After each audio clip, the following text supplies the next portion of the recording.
کسی ملک پر ایک بادشاہ حکومت کرتا تھا۔ بادشاہ آرام پسند تھا۔ اس نے اپنے لیے ایک بہت ہی عالی شان محل بنوایا۔ محل کو بہت ہی خوبصورت اور خاص بنایا گیا۔ بادشاہ کے اس محل میں اس کے ساتھ اس کے وزیر بھی رہا کرتے، جو اس کو اس کے معاملات میں مدد کرتے اور اسے اپنی رائے دیتے۔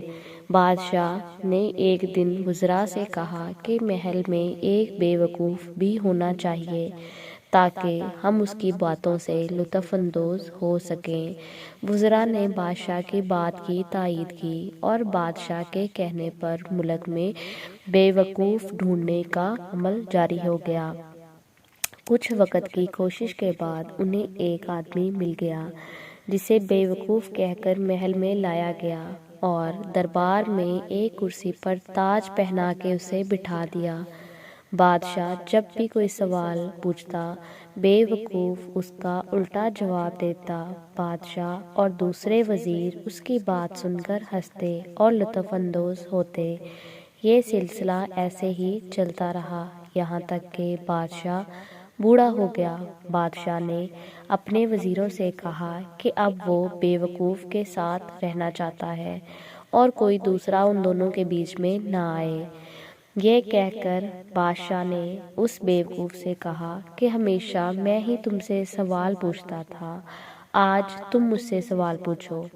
اس بے وقوف نے بادشاہ سے کہا، بادشاہ سلامت، مرنے کے بعد آپ کہاں جائیں گے؟ بادشاہ نے جب بے وقوف کا سوال سنا تو کہا کہ جس نے مجھے اس دنیا میں بھیجا میں اس کے پاس جاؤں گا۔ پھر اس بے وقوف نے دوسرا سوال پوچھا، آپ وہاں کتنی دیر رہیں گے؟ بادشاہ بے وقوف کے سوال پر کہنے لگا، میں وہاں ہمیشہ ہمیشہ رہوں گا۔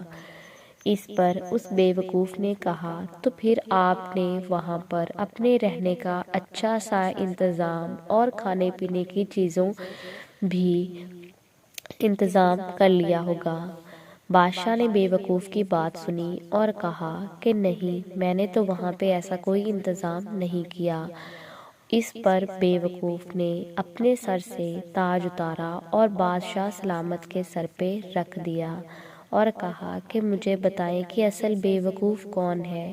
آپ اس دنیا میں رہ کر اپنے لیے عالی شان محل اور دربار بنا کر بیٹھے رہے، جبکہ جہاں پر آپ کو ہمیشہ کے لیے رہنا ہے وہاں کی آپ نے کوئی تیاری نہیں کی۔ بادشاہ نے جب بے وقوف کی بات سنی تو ایسے خاموش ہوئے جیسے انہیں سانپ سونگھ گیا ہو۔ اس سے ہمیں پتہ یہ چلتا ہے کہ ہمیں بھی اس دنیا کی زندگی سے زیادہ